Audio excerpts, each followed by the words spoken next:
नमस्कार मंडळी. अरे दादा, तेवढं तू माझं काम कर ना. तुझ्याशिवाय ते कोण करणार? मला कोणीच नाही रे तुझ्याशिवाय. तू असलास ना म्हणजे सगळी कामं कशी व्यवस्थित पार पडतात.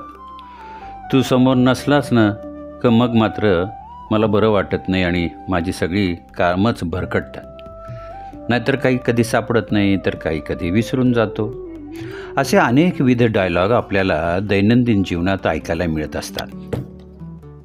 या वाक्यांचा आपण सूक्ष्म अभ्यास जर केला तर आपल्याला लक्षात येईल की समोरची व्यक्ती ही सारखी मनाने किंवा मेंटली कोणावर तरी डिपेंडंट आहे.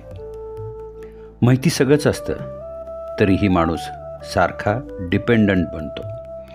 कदाचित त्याच्या मागची कारणं अनेक असतीलही. आपण त्याच आपल्या चिंतनातून त्याचा विचार करण्याचा प्रयत्न करू. मला हे निश्चित मान्य आहे की जोपर्यंत बाल्यावस्था असते तोपर्यंत आपल्या मेंदूला जगाचे किंवा जीवनाचे किंवा आपल्या ध्येयाचे संपूर्णपणे ज्ञान होत नाही. तोपर्यंत तो जीव सारखा कोणा ना कोणावर अवलंबून असतो किंवा राहतो, आणि तो नुसता फिजिकली नाही तर मेंटली अवलंबून असतो.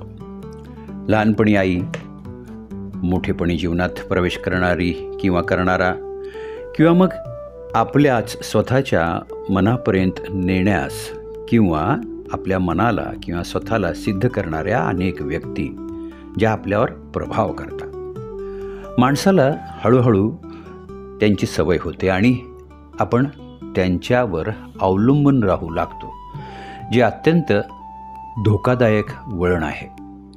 कारण अशी व्यक्ती स्वतःला सक्षम बनवण्यापासून दूर जात राहते.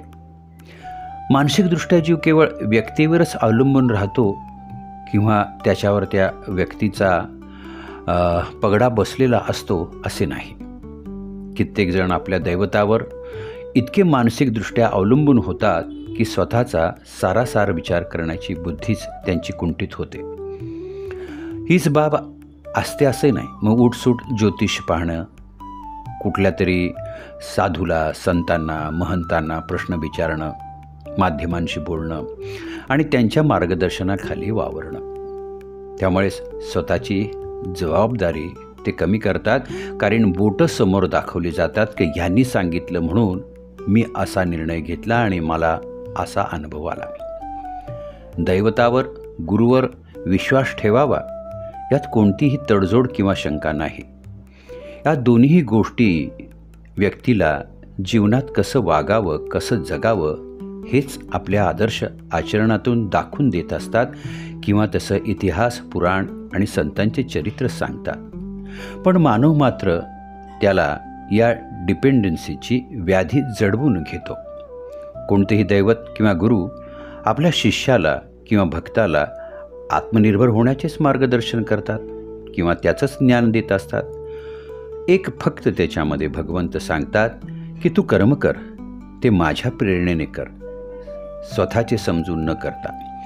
स्वतःचे सकारात्मक विचार, योग्य कृती आणि सकारात्मक वागण्यात तुझे असलेले सातत्य, तुझी ज्ञान संपादन करण्याची तुझी प्रक्रिया ही जागृत ठेव. तुझी बुद्धी ज्ञानाने प्रगल्भ कर, तेव्हाच तू मानसिकदृष्ट्या सक्षम होशील. पण प्रत्यक्षात मात्र दैवाधीन वागण्याचाच मानव प्रयत्न करतो. भगवंतांनी कधीच मानवाला दुबळं बनवलेलं नाही.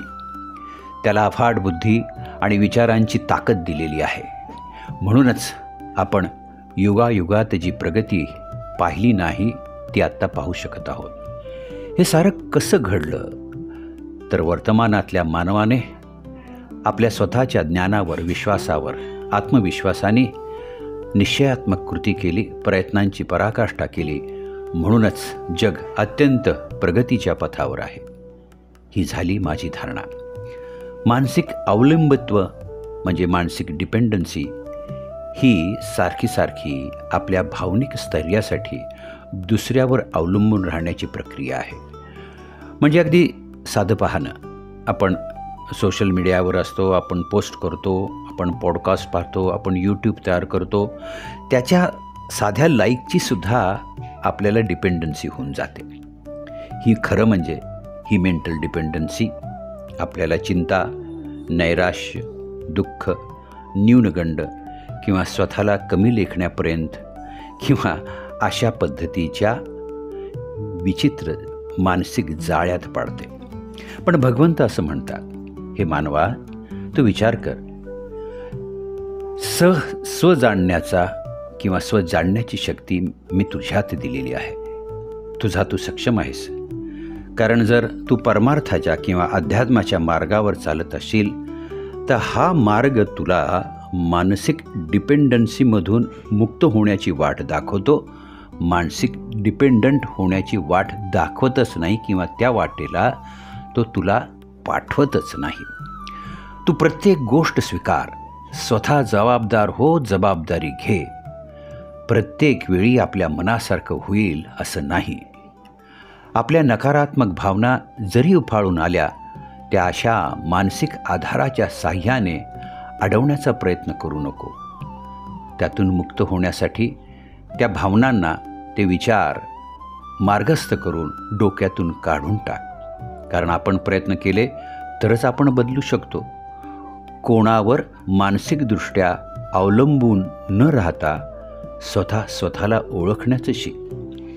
जगाला तेव्हाच बदलता येईल जेव्हा तुम्ही स्वतः सक्षम असाल. यासाठीच मित्रांनो, फक्त एकच रामबाण उपाय भगवंतांनी दिलेला आहे, भक्ती ज्ञान मार्गाचा. हाच तो रस्ता आहे ज्या रस्त्यावरून तुम्ही स्वतःला सिद्ध करू शकाल, स्वतःला मानसिकदृष्ट्या सक्षम करू शकाल.